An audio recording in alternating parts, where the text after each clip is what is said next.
Assalamualaikum warahmatullahi wabarakatuh. Waalaikumsalam warahmatullahi wabarakatuh. Kita mulai ya.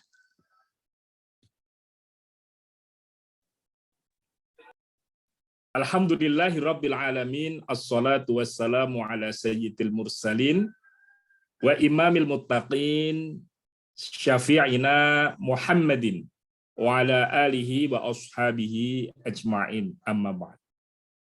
Teman-teman peserta kuliah teori-teori komunikasi yang dirahmati oleh Allah, alhamdulillah siang ini kita kembali bertemu di dalam perkuliahan kita. Kita akan melanjutkan presentasi dan diskusi teori-teori komunikasi. Pada kesempatan siang ini nanti, kelompok 6 yang akan tampil mengangkat uncertainty reduction theory, teori mengurangi ketidakpastian. Nanti seperti apa? Nanti akan kita kaji bersama-sama. Mari kita awali kelas kita pada siang ini dengan membaca basmalah bersama-sama. Bismillahirrahmanirrahim. Waktu selanjutnya kita serahkan kepada Mas Nanda Luki, Mbak Nuha Izzatun Nisa, dan Mbak Gina Julia Fajrin. Silakan waktu dan tempat saya serahkan kepada teman-teman kelompok 6.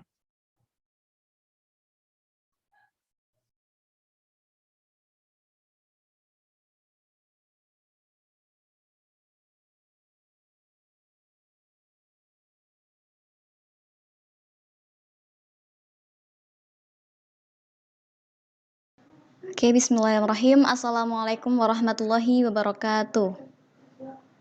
Waalaikumsalam.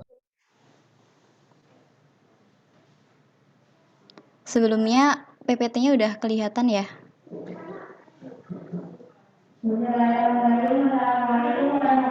Sudah, Mbak. Sudah. Oh ya, sebentar. Oke, langsung saya buka. Alhamdulillahirrahmanirrahim. Assalatu wassalamu ala asrafil anbiya'i wal mursalin wa ala alihi wa ashabihi ajmain, amma ba'du. Asyhadu an la ilaha illallah wa asyhadu anna Muhammadan abduhu wa rasuluh. Rabbi shrah li sadri wa yassir li amri wahlul 'uqdatam min lisani yafqahu qawli. Yang terhormat kepada Bapak Yusuf Mustaqim dan juga teman-teman semuanya yang dalam keadaan berbahagia. Pada kali ini saya mewakili perwakilan dari kelompok 6 sebagai moderator akan menyampaikan materi yang akan kita bahas pada pertemuan kali ini, yaitu teori pengurangan ketidakpastian atau bisa disebut sebagai uncertainty reduction theory. Oke, sebelumnya saya akan memperkenalkan anggota kami yang telah bekerja sama dalam pembuatan materi ini. Yang pertama adalah Nanda Luki Lintang Syawala Putra, kemudian saya sendiri, Nuha Izzatun Nisa, kemudian teman saya Gina Julia Fajrin. Nah, yang akan kita bahas adalah yang pertama mengenai sejarah teori pengurangan ketidakpastian. Kemudian yang kedua adalah pernyataan dari teori pengurangan ketidakpastian, dan yang ketiga adalah penerapan teori pengurangan ketidakpastian.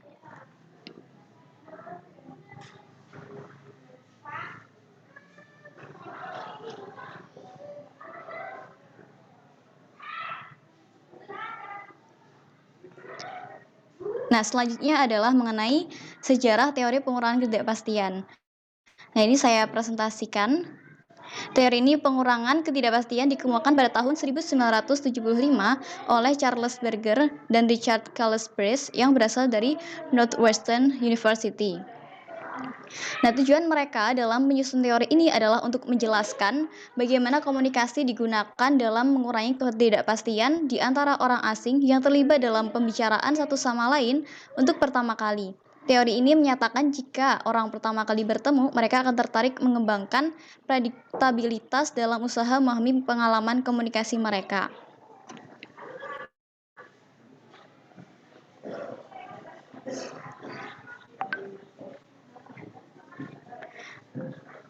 Kemudian catatan mereka itu mengenai teori reduksi ketidakpastian ini pertama kali dimulai dalam Human Communication Research Volume 1 tahun 1975 dengan judul Some Exploration in Initial Interaction and Beyond Toward a Development Theory of Interpersonal Communication. Selanjutnya,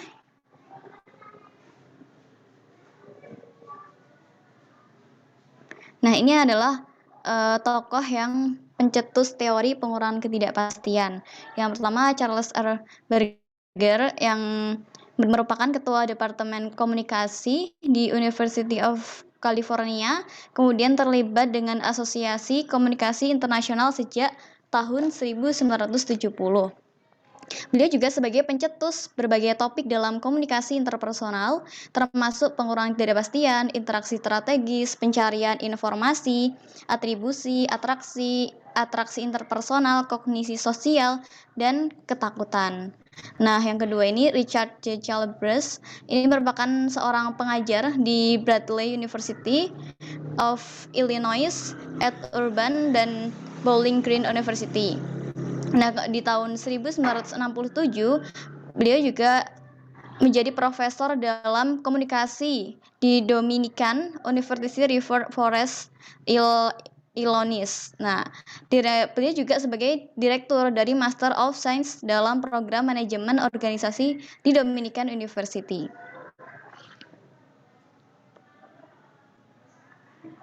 Selanjutnya, sejarah perkembangan teori ini.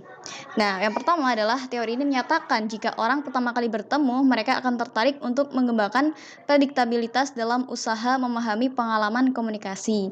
Nah, berarti di sini pengalaman itu sangat mempengaruhi peran dalam komunikasi seseorang ketika bertemu dengan orang baru atau orang asing. Kemudian tujuan mereka dalam menyusun teori ini adalah untuk menjelaskan bagaimana komunikasi digunakan dalam mengurangi ketidakpastian di antara orang asing yang terlibat dalam pembicaraan satu sama lain untuk pertama kalinya.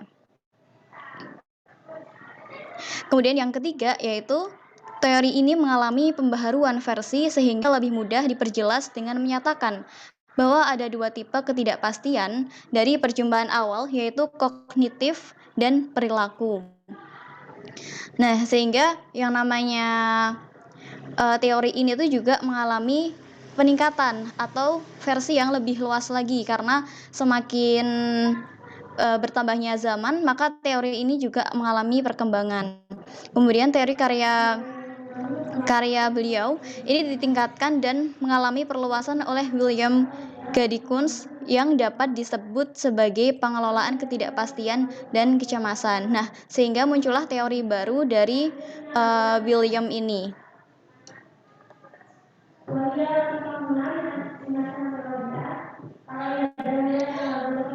Baik, selanjutnya mengenai pernyataan teori pengurangan ketidakpastian akan dijelaskan oleh teman saya, Gina. Dipersilahkan.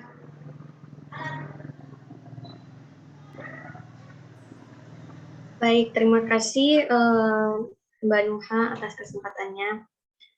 Saya masuk tanpa salam, jadi materi selanjutnya adalah pernyataan dari teori pengurangan ketidakpastian, atau yang biasa kita sebut dengan uncertainty.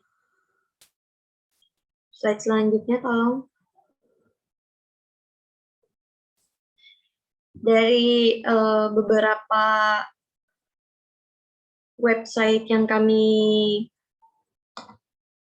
baca, ada dua tipe ketidakpastian yang kami dapatkan, yaitu yang pertama ketidakpastian kognitif atau yang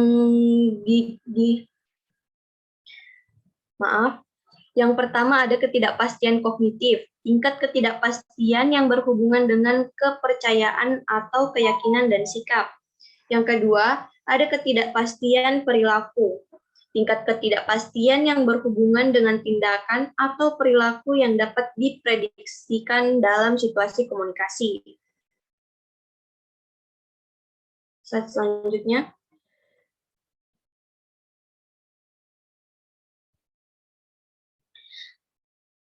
Proses dalam teori pengurangan ketidakpastian. Teori pengurangan ketidakpastian memiliki proses yang proaktif dan retroaktif. Yang pertama, proaktif. Pengurangan ketidakpastian proaktif terjadi ketika seseorang berpikir mengenai pilihan-pilihan komunikasi sebelum benar-benar melakukannya dengan orang lain. Yang kedua, retroaktif. Pengurangan ketidakpastian retroaktif terdiri atas usaha-usaha untuk menjelaskan perilaku setelah penjumpaan itu sendiri.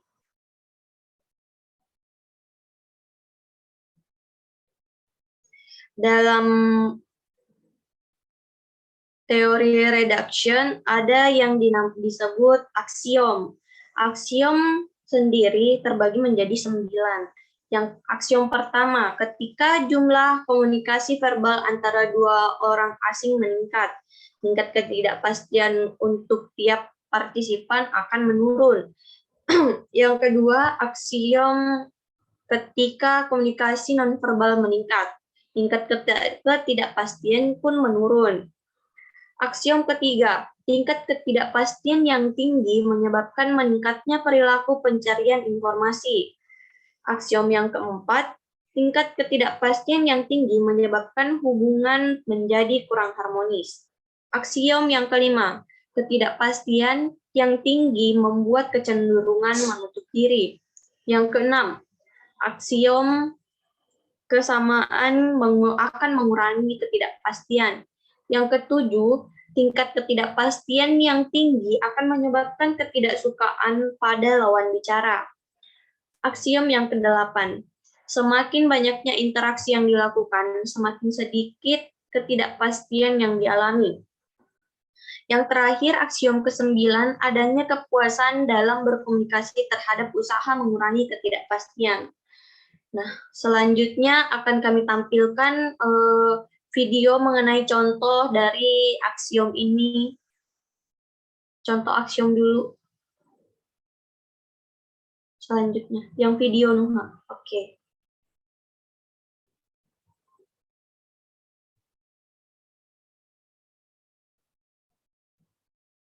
Putar videonya.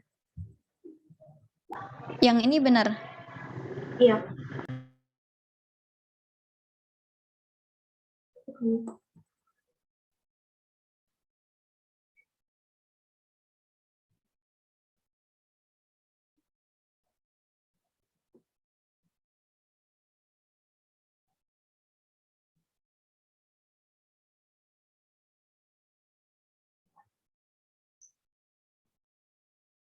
Bukan yang di slide 17. Aku pindah. Yang judulnya aksioma. Oke.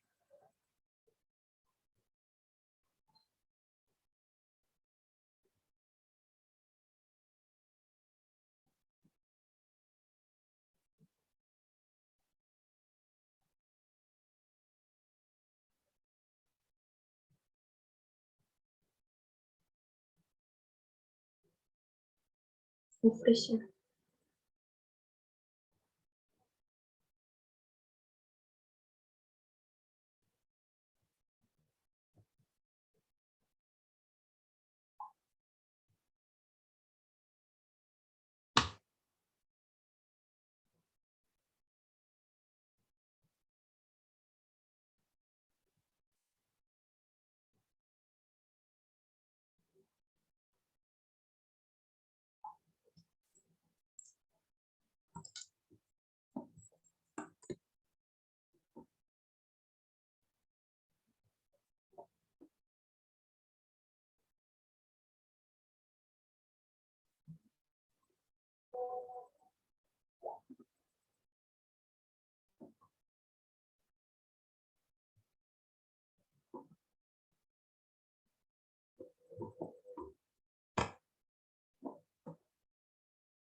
Maaf, suaranya belum keluar.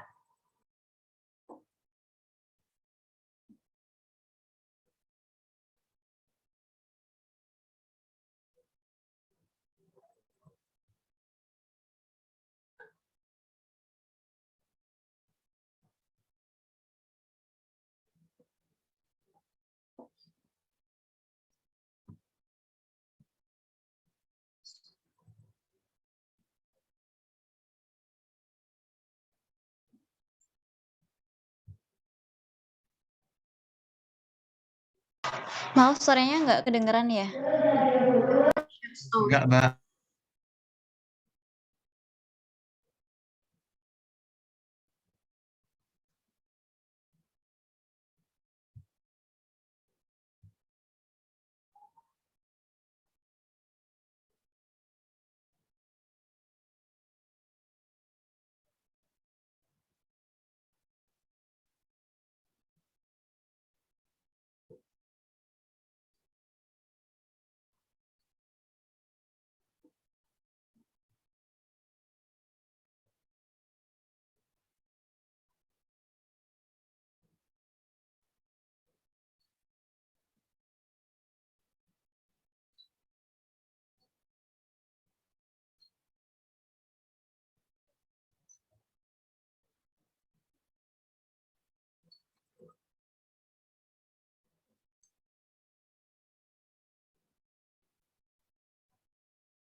Sebentar ya, teman.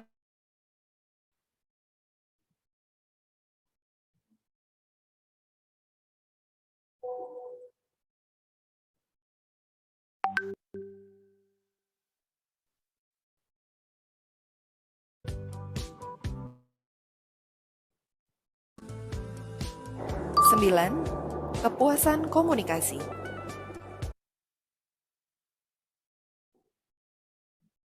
Kepuasan komunikasi didefinisikan sebagai respon afektif terhadap tujuan dan harapan komunikasi.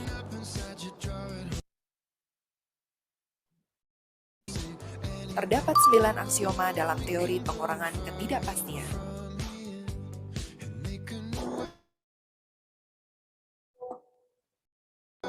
Satu, komunikasi verbal.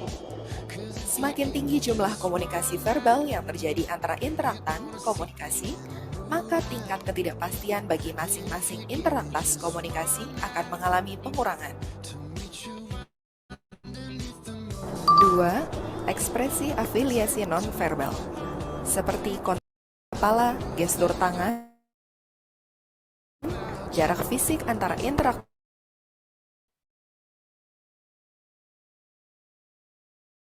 komunikasi. Semakin bertambah ekspresi afiliasi non-verbal, maka tingkatan ketidakpastian akan berkurang dalam situasi awal, dan pengurangan ketidakpastian dapat menyebabkan peningkatan dalam ekspresi afiliasi non-verbal.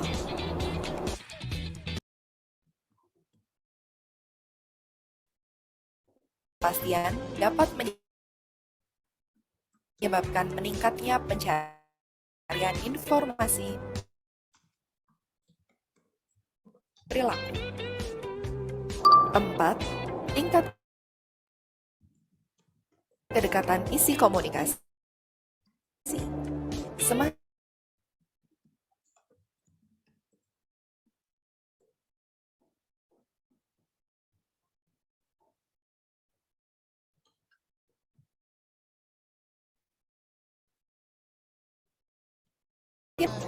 tingginya tingkat ketidakpastian menghasilkan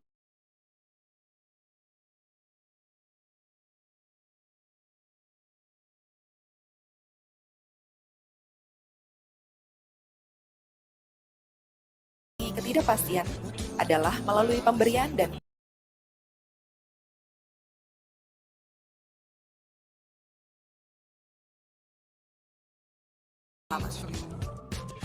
enam, kesamaan. Kesamaan yang terjadi antara interaktan mengurangi ketidakpastian. Sementara itu, ketidaksamaan akan menghasilkan tingkat ketidakpastian. Jaringan bersama dan komunikasi. Terdapat 9 aksioma dalam teori pengurangan ketidakpastian.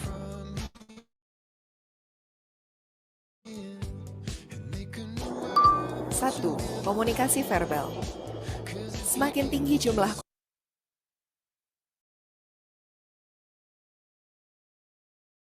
komunikasi verbal,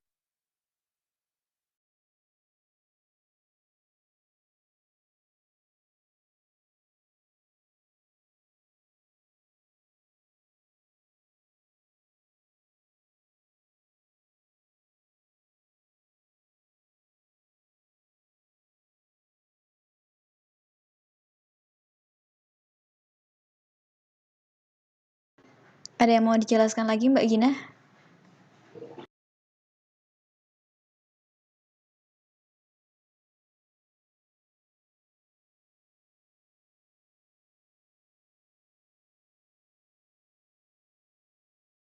Belum di-unmute ya? Yang terakhir, yang 7 konsep ketidakpastian.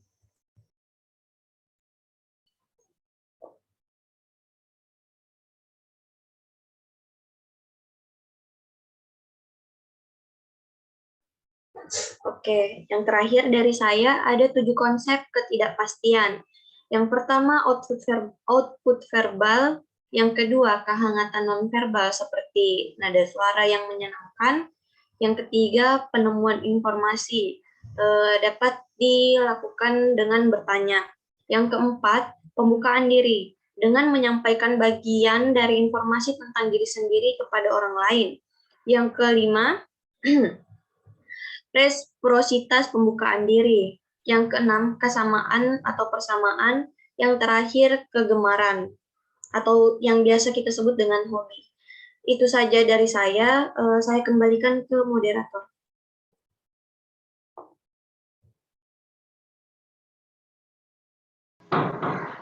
Baik, selanjutnya akan langsung dipresentasikan kepada Mas Luki. Waktu dan tempat saya persilahkan.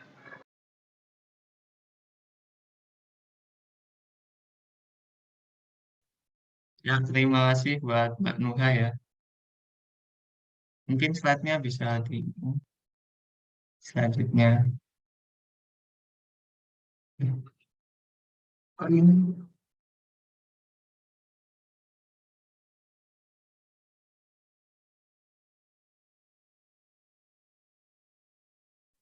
Nah, kita masuk ke asumsi dasar teori pengurangan ketidakpastian. Ada beberapa dasar teori. Yang pertama, orang mengalami ketidakpastian dalam latar interpersonal. Yang kedua, ketidakpastian adalah keadaan yang tidak mengenakan, menimbulkan stres secara kognitif. Yang ketiga, ketika orang asing bertemu, perhatian utama mereka adalah untuk mengurangi ketidakpastian mereka atau meningkatkan prediktabilitas. Yang keempat, komunikasi interpersonal adalah sebuah proses perkembangan yang terjadi melalui tahapan-tahapan. Yang kelima, komunikasi interpersonal adalah alat yang utama untuk mengurangi ketidakpastian. Yang keenam, kuantitas dan sifat informasi yang dibagi oleh orang akan berubah seiring berjalannya waktu.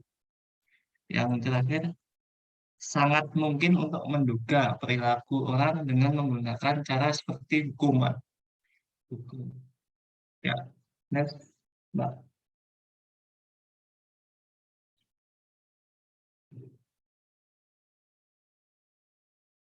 Mungkin lanjut, Mbak. Nah, nah, di sini bisa teman-teman lihat ada contoh asumsi ketidakpastiannya. Mari kita saksikan bersama.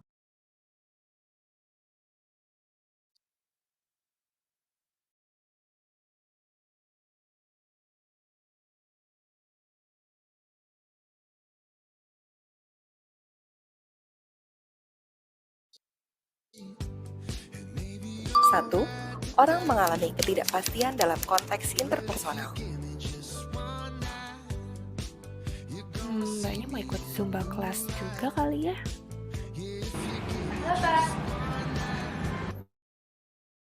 Dua, ketidakpastian adalah sebuah keadaan yang tidak menyenangkan sehingga menghasilkan tekanan kognitif. Mbak,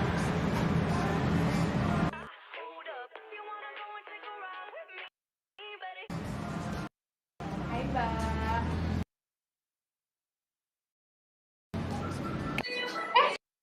Sorry Mbak, kenapa? Maaf ya Mbak, ganggu. Ih, nggak apa-apa Mbak, tadi aku yang salah. Sorry ya, aku keasikan dengerin lagu. Ada apa Mbak? Mbak mau ikutan Zumba kelas juga? Tiga,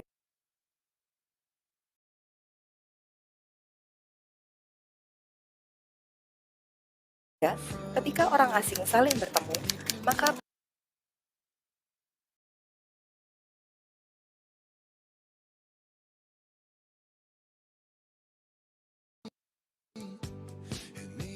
satu, orang mengalami ketidakpastian dalam konteks interpersonal. Ih, nggak apa-apa Mbak, tadi ada apa Mbak? Mbak mau ikutan Zumba kelas juga? Tiga, ketika orang asing saling bertemu, maka perhatian utama mereka adalah mengurangi ketidakpastian mereka atau menambah kemampuan untuk memprediksi. Bukan Mbak, aku mau ikut kelas Muay Thai. Oh, aku pikir mau ikut Zumba juga Mbak. Lo udah sering ya olahraga ini? Ya lumayan sih. Empat, komunikasi interpersonal adalah sebuah proses perkembangan yang terjadi melalui beberapa tahap. Biasanya ikut kelas apa Mbak? Aku juga biasanya ikut Zumba Mbak. Ini juga baru pertama kali sih aku coba kelas Muay Thai. Mbak baru ya di sini? Iya, aku baru nih, kok Mbak tahu sih? Iya, aku tuh baru pertama kali lihat Mbak di sini. Iya Mbak, jadi tuh aku baru pindah kerjaan. Terus sekarang lagi cari-cari aja gitu tempat olahraga yang enak. Oh gitu, suka olahraga ya? 5. Terdapat kemungkinan untuk memprediksi perilaku orang lain Banget, karena aku tuh paling favorit Zumba sih Mbak. Soalnya seru, karena badannya gerak gitu kan, kita joget-joget. Sama dong, aku juga suka Zumba. Soalnya kalau yoga harus meditasi gitu, aku bosan. Asli, aku juga gak tertarik Mbak sama yoga, kayak bosan banget gitu. Iya, meditasi. Iya gak sih? By the way, Mbak tinggal di mana? 6. Jumlah dan sifat informasi yang dibagi oleh masing-masing orang dapat berubah seiring dengan berjalannya waktu. Aku tuh tinggal dekat banget dari sini. Mbak tahu nggak apartemen West Vista? Aku juga sama Mbak. Mbak juga tinggal di West Vista. Oh, aku di tower. Mbak di mana? Aku di tower stand Mbak. Ya ampun. Deketan banget kita. Boleh lah kapan-kapan olahraga bareng. Ih, ayo banget. Nama aku Indonesia siapa? Aku Ebi. Aku boleh ya minta kontaknya Mbak Ebi? 7. Komunikasi interpersonal adalah sarana utama bagi pengurangan ketidakpastian. Ih, harus banget. Kan katanya kita mau olahraga bareng nanti. Sini aku save ya.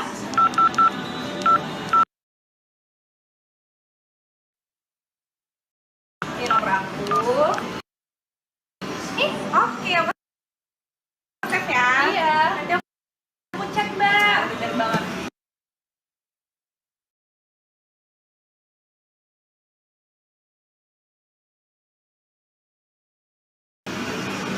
BTW Mbak, mau olahraga bareng kan? Kenapa nggak minggu depan aja?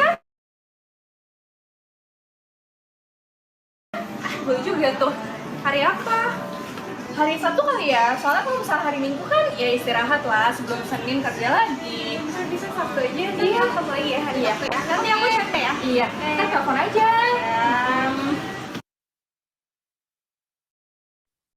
Ya, itu tadi adalah contoh asumsi ketidakpastian. Nah, ada 3 tahap dalam membentuk hubungan. Yang pertama, fase awal atau entry phase. Tahap ini adalah tahap interaksi awal dengan orang asing, seperti membalas sapaan ketika orang mengatakan, "Hai, apa kabar?" Nah, yang kedua ada phase personal atau personal phase. Tahap ini adalah tahap ketika individu mulai berkomunikasi dengan lebih spontan dan membuka lebih banyak informasi pribadinya. Dan yang terakhir ada phase akhir atau exit phase. Tahap di mana seseorang membuat keputusan cuma apakah interaksi dalam suatu hubungan akan dilanjutkan atau diberhentikan. Nah, ada juga strateginya. Ada strategi pasif, strategi aktif, dan strategi interaktif. Untuk yang pertama, yang pasif adalah memperoleh informasi dengan cara melakukan pengamatan yang tidak mengganggu, yaitu melihat dari jarak jauh atau mengobservasi dalam berbagai situasi sosial. Yang strategi aktif adalah mengurangi ketidakpastian dengan cara melibatkan pihak ketiga untuk memperoleh informasi. Untuk strategi interaktif, mengurangi ketidakpastian dengan cara melakukan interaksi face to face dengan orang yang bersangkutan. Jadi ketemu langsung ya. Selanjutnya, teori pengurangan ketidakpastian adalah teori aksiomatik. Teori ini dimulai dengan sekumpulan aksioma atau axioms atau kebenaran yang ditarik dari penelitian sebelumnya dan akal sehat. Aksioma tidak membutuhkan adanya bukti lebih selain pernyataan ini sendiri. Aksioma harus diterima sebagai valid karena merupakan batu penyusun dalam teori URT. URT adalah Uncertainty Reduction Theory yang mengemukakan adanya 7 aksioma. Next. Nah,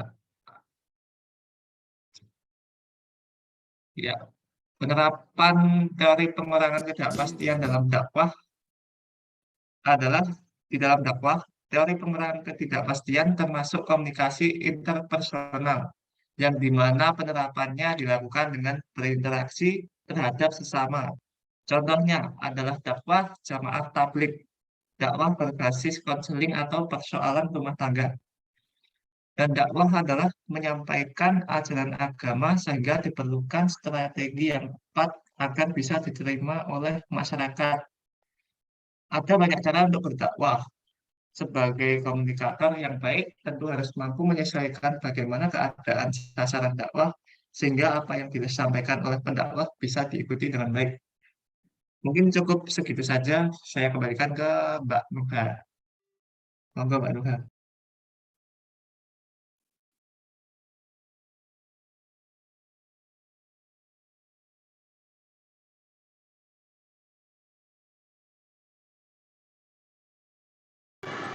Baik, terima kasih kepada teman-teman yang telah presentasikan materi kita selanjutnya, yaitu sesi tanya jawab. Teman-teman, adakah yang ingin ditanyakan mengenai materi ini? Saya mau nanya, Kak. Oh ya, boleh. Ada nggak sih tips untuk menghadapi ketidakpastian tersebut gitu? Mungkin tadi udah dijelasin, tapi kalau misalnya udah dijelasin karena mungkin sinyal saya jelek, jadi nggak dengar. Tapi kalau belum dijelasin, bisa kasih tipsnya untuk mengurangi ketidakpastian. Terima kasih. Baik, terima kasih pertanyaannya. Yang lain?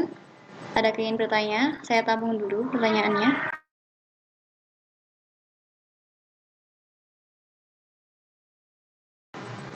Jika tidak, mungkin langsung kami jawab ya.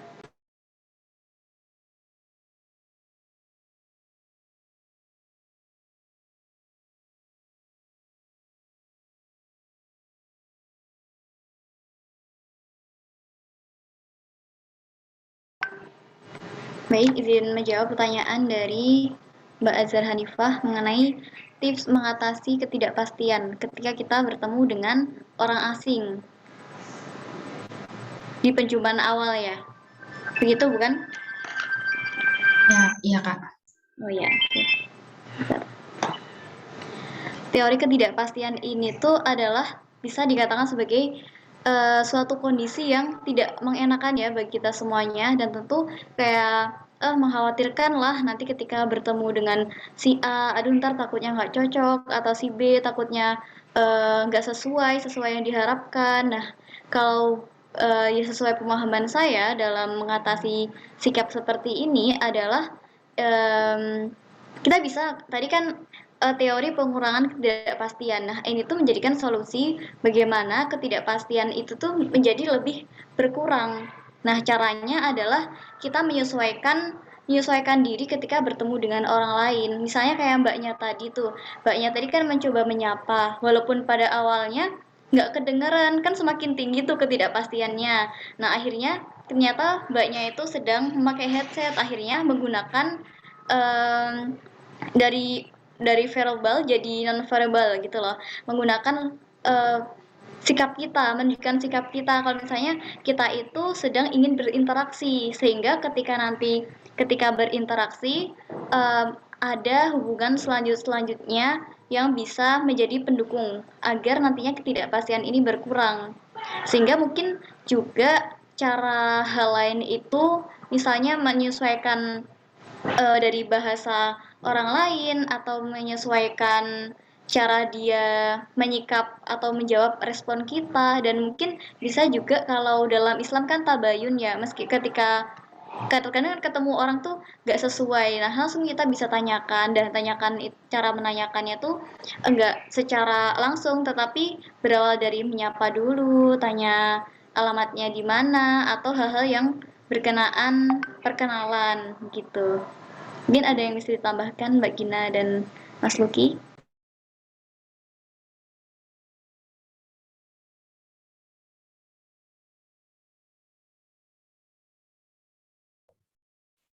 Saya rasa cukup ya, Mbak Nuha. Sudah menjawab belum ya Mbak Azhar? Oke, udah. Terima kasih. Baik, sama-sama. Yang lain, adakah ini yang ditanyakan?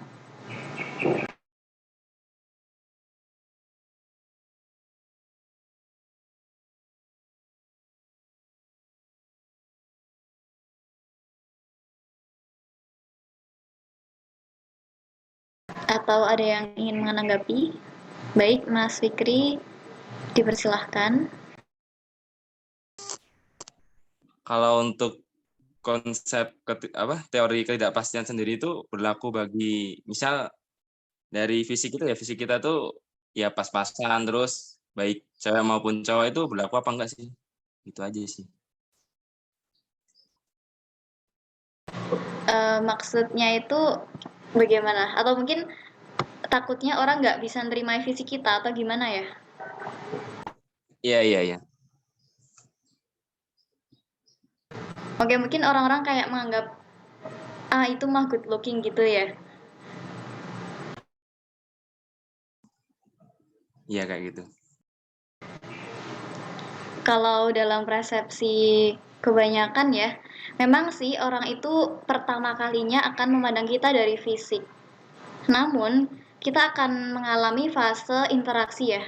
Fase interaksi ini ketika nanti kita bertemu siapapun, ketika kita menjalin interaksi, maka akan ada sesuatu hal yang membuat respon kita tuh berbeda. Oh, ternyata walaupun dia biasa aja fisiknya, tapi ternyata dia punya hal yang menarik, misalnya dari sifatnya, atau dari karakternya yang lucu, atau dari pengetahuannya yang luas, jadi dia bisa bergaul dengan banyak orang.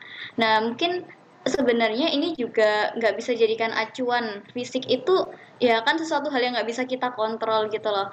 Mungkin yang bisa kita kontrol itu adalah menjadikan fisik kita itu rapi di depan ketika bertemu dengan banyak orang di luaran sana. Jadi yang terpenting bukan menyesali fisik kita atau mengkhawatirkan fisik kita nggak diterima, tapi bagaimana cara kita menyikapi respon orang juga gitu. Bagaimana Mbak Gina dan Mas Loki?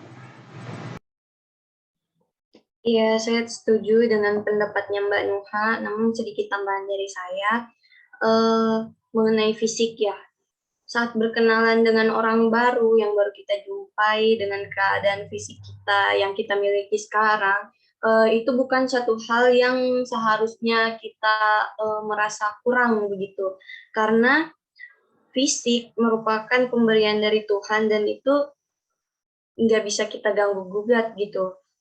Yang bisa kita perbaiki lagi dari penampilan itu bagaimana kita bisa berpenampilan bersih, rapi, sehingga nyaman untuk dilihat oleh orang lain yang baru mengenal kita. Sekian dari saya.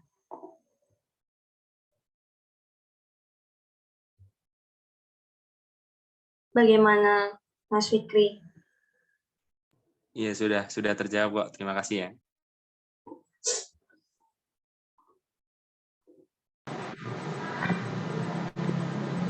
Baik. Mungkin tersisa satu pertanyaan lagi yang ingin ditanyakan jika memang ada yang mengganjal.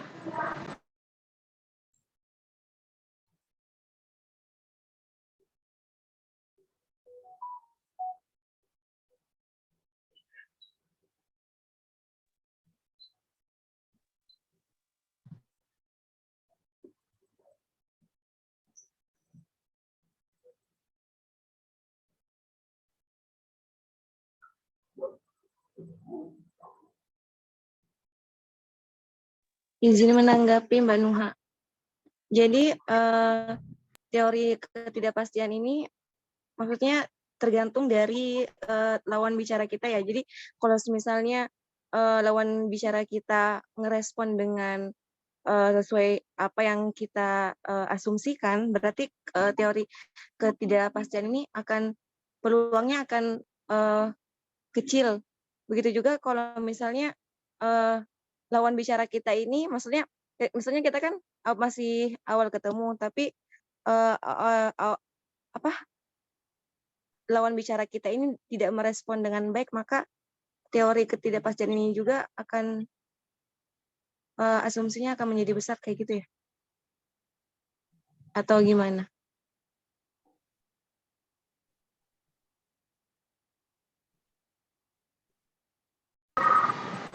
Oh ya, baik Mbak Fatika. Maksudnya asumsi dalam ketika seseorang itu sesuai dengan siapa lawan interaksinya gitu ya? Iya. Sangat dipengaruhi oleh teori ketidakpastian.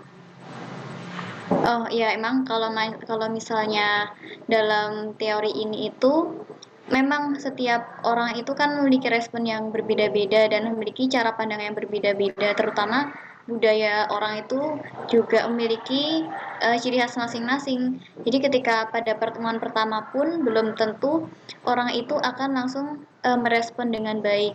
Jadi sikap kita mungkin bisa dengan cara mengamati terlebih dahulu sehingga tahu oh ternyata orangnya itu seperti ini, ternyata orangnya itu nggak suka kayak gini gitu.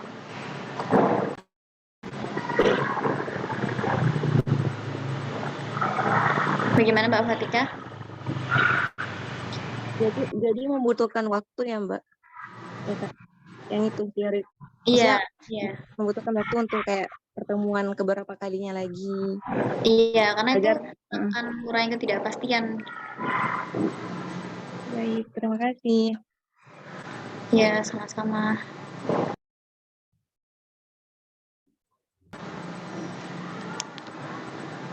Baik, izin menutup pada presentasi kali ini. Terima kasih teman-teman yang telah yang telah ikut bergabung untuk berdiskusi.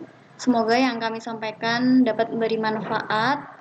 Dan sedikit kesimpulan ya dari kami, bahwasanya teori ini merupakan teori yang mengajarkan kita bahwasanya sebuah ketidakpastian itu adalah hal yang sangat wajar ketika kita bertemu dengan banyak orang asing di luar sana. Tetapi sikap kita yang terbaik adalah bagaimana kita untuk tetap memberikan perjumpaan yang baik, memberikan sikap yang baik terhadap orang-orang di sana, atau kita juga bisa menggunakan secara pengamatan.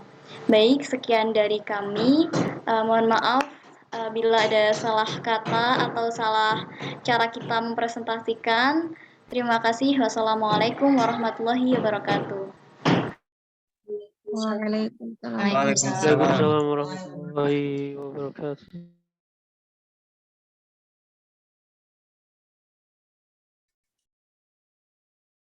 Terima kasih kepada teman-teman dari kelompok 6. Kita berikan aplaus yang tulus untuk Mas Luki dan kawan-kawan. Baik. Kita akan ulas ya secara ringkas ya.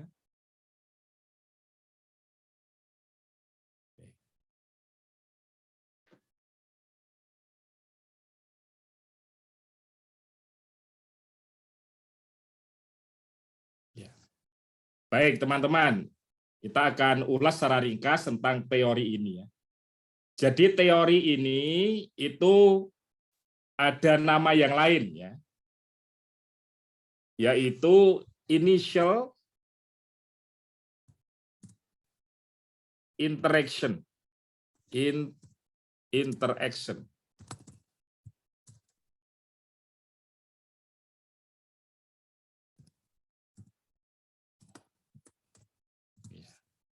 Initial Interaction Theory. Kelihatan nggak ini whiteboard saya? Terlihat, Pak. Kelihatan, Pak. Lihat ya. Jadi selain dikenal sebagai uncertainty ya, juga dikenal sebagai initial interaction theory. Jadi interaksi awal. Jadi ketika ada dua orang bertemu atau beberapa orang bertemu yang mereka itu adalah orang asing, belum pernah ketemu, maka pada tahap awal itu akan ada suatu perasaan ya, atau bisa dikatakan stres, ada ketegangan. Itu disebut sebagai cognitive stress, ada rasa tidak nyaman. Ya, seperti kemarin waktu kita kedatangan dosen tamu dari Madrid, dari Spanyol. Nah, itu ketika kita pertama kali, khususnya saya ya yang diamanai untuk mendampingi, itu ada rasa ketidaknyamanan. Nah, kemudian ada upaya-upaya untuk mengurangi ketidaknyamanan itu. Nah, yang pertama, saya perlu ngerti ini beliau ini ya, itu kebangsaannya mana dulu. Karena waktu awal itu hanya San Miguel saja, akan ada dosen tamu namanya Prof. San Miguel. Kemudian saya tanya lagi, apakah ada biodatanya? Nah, kemudian ternyata tidak ada biodatanya. Hanya saya diberi nama lengkap Nuria Pomodo San Miguel. Kira-kira dari namanya kita akan bisa menyimpulkan bahwa profesor ini adalah seorang perempuan. Nah, kemudian ketika ketemu, kan waktu itu Pak Cahyo yang pertama kali ketemu dan mempertemukan dengan saya. Nah, Pak Cahyo itu memanggilnya Miss. Memanggilnya Miss. Miss itu artinya apa berarti? Perempuan. Ya, kalau Mrs. kan ada Miss, ada Mrs. Kalau Miss itu belum menikah ya. Jadi kalau ada orang ya itu kok seperti ini penulisan gelarnya, ya ini berarti kita bacanya miss ya, dan bukan seperti ini. Maka yang atas ini itu adalah dia masih single ya, dan belum menikah. Kira-kira lazim nggak di tempat kita seseorang dengan posisi profesor tapi dia belum menikah? Ya kan, nggak lazim kan? Nah ini kan ada semacam kejengahan ya. Ini sudah levelnya profesor. Kalau di tempat kita seseorang itu profesor sudah ya sudah dewasa, mungkin bisa dikatakan tua, sudah nenek-nenek lah kalau tempat kita mungkin. Tapi ini miss ini. Wah, kan hanya kan kita harus mencari topik pembicaraan apa yang kira-kira tepat ya untuk kita berbincang. Nah, apa yang saya lakukan itu adalah termasuk dalam upaya mengurangi ketidakpastian. Saya ingin ada prediktabilitas. Saya ada peluang untuk membuka bahan-bahan diskusi baru. Nah, ini contohnya seperti itu, teman-teman. Nah, dalam kehidupan kita nanti akan mungkin ya terjun di berbagai macam dunia profesional. Ada yang nanti menjadi jurnalis, ada yang menjadi humas, ada yang menjadi akademisi, kemudian mungkin menjadi kerja di perusahaan, yang biasanya nanti akan ketemu dengan orang-orang asing. Nah, maka pemahaman kita terhadap teori ini sangat penting. Kita akan berusaha menjadi great komunikator, dan pada saat yang sama kita menjadi good komunikan. Kita menjadi komunikan yang baik, dan menjadi komunikator yang hebat. Nah, ketika kita sudah tahu bahwa di awal pertemuan, masing-masing pihak akan menjajaki, akan mengumpulkan informasi, maka bantulah. Sediakan informasi kita kepada dia. Kalau kita dalam tim, ya, maka alangkah lebih baiknya jika tim itu memang sudah pernah berhubungan dengan orang itu, tetapi orang itu belum pernah berhubungan dengan kita, nah teman itu memperkenalkan kita. Ya, misalkan ada mahasiswa asing ya ke tempat kita, pas waktu itu saya bersama Mas Nanda Luki ya, saya akan memperkenalkan ini mahasiswa saya, ya, kemudian Mas Nanda ini mengambil kuliah teori-teori komunikasi. Ya, kalau saya tahu misalkan Mas Nanda aslinya mana, ya. Aslinya mana Mas Nanda? Kemudian Pak, Jogja. Nah, ini Mas Nanda Luki ini orang Jogja. Nah, jadi kita bantu lawan bicara kita untuk mendapatkan informasi kita. Nah, demikian pula kalau kita menjadi seorang komunikan, maka jangan sungkan untuk bertanya. Maaf, asalnya dari mana? Kemudian dulu studinya di mana? Sekarang kegiatannya apa?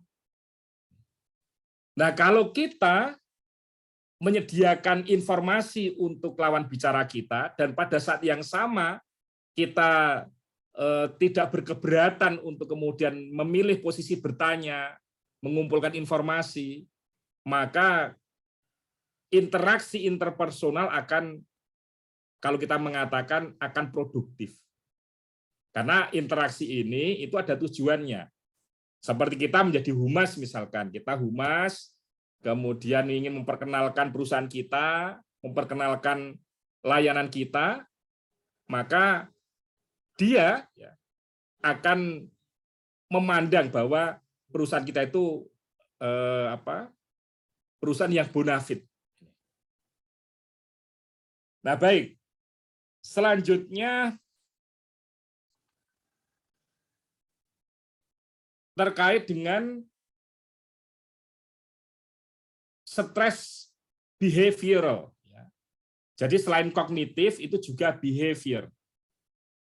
Nah, masing-masing budaya itu memiliki norma-norma tersendiri. Nah, maka ketika kita berinteraksi dengan orang itu tidak sekedar mengumpulkan informasi tentang orang itu dari mana. Termasuk kita harus mengenal tradisi atau mengenal norma dari daerah tempat lawan bicara kita itu. Ya, saya pernah diajak teman untuk safari dakwah di Kalimantan Selatan, di pelosok Kalimantan Selatan. Nah, itu setiap kita datang ke rumah, ya kita berkunjung, maka kita harus makan di situ. Kita harus makan di situ. Bahkan, ya ini kalau kita orang Jawa itu merasa tidak merasa tidak nyaman karena bahkan ada kesan menunggu tuan rumah itu memasak untuk kita. Baru setelah kemudian makan siang disiapkan atau makan sore atau makan apalah. Intinya kita datang pasti disuruh makan. Baru kemudian kita boleh pulang. Ini ada yang dari Kalimantan Selatan ini. Kita mau verifikasi benar nggak ini adat ini. Nah, oleh karena itu kalau kita sudah mencari tahu tentang tradisi lokal di sana, ya kita bisa menyesuaikan diri. Jadi kita ketika dipersilahkan makan, kita tidak menolak. Berbeda dengan di Jogja, ya kalau di Jogja itu disuruh makan, maka harus menolak dulu ya. Wah ini sudah, terima kasih, ini sudah makan ya. Nanti diminta ya kedua, kemudian kita masih mengatakan ini benar, ini sudah kenyang ini. Baru yang ketiga kemudian ya baik terima kasih, kemudian baru kita makan. Tapi di daerah yang lain tawaran pertama itu ya harus segera diterima. Jadi ada ketidakpastian terkait dengan perilaku dan kita perlu mencari tahu norma apa yang digunakan di tempat tersebut.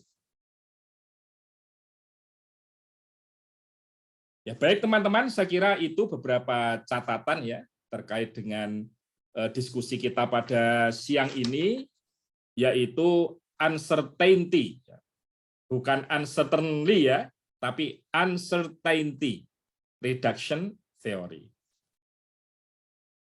Baik, mungkin ada tanggapan atau pertanyaan, dipersilahkan sebelum kelas kita akhiri. Ini teman-teman yang sudah di Jogja, berapa persen ini ya? Kelas A ini? Udah lumayan banyak, Pak. Separuh ada ini, separuh yang di mana di Jogja sudah ada, separuh. Sudah, Pak. Sudah ya. Terus kelas yang lain sudah mulai offline ini? Udah. Udah ya. Jadi kalau misalkan kita juga offline, bisa ya teman-teman hadir ya? Insya Allah, Pak. Oh ya, baik. Baik, tadi Mas Nanda tadi raise hand, mungkin ada tanggapan atau pertanyaan, dipersilahkan. Tidak, Pak. Oh, gitu. Maaf. Oh ya. Baik, teman-teman. Kalau demikian berarti kelas bisa kita cukupkan sampai di sini dulu ya. Insya Allah kita ketemu di minggu depan. Dan mari kita akhiri kelas kita dengan membaca hamdalah bersama-sama. Alhamdulillah. Kita akhiri. Assalamualaikum warahmatullahi wabarakatuh. Waalaikumsalam warahmatullahi wabarakatuh. Terima kasih, Bapak. Terima kasih kembali. Arigatou gozaimashita. Saya N ya, kelasnya ya. Iya, Pak. Baik, Pak.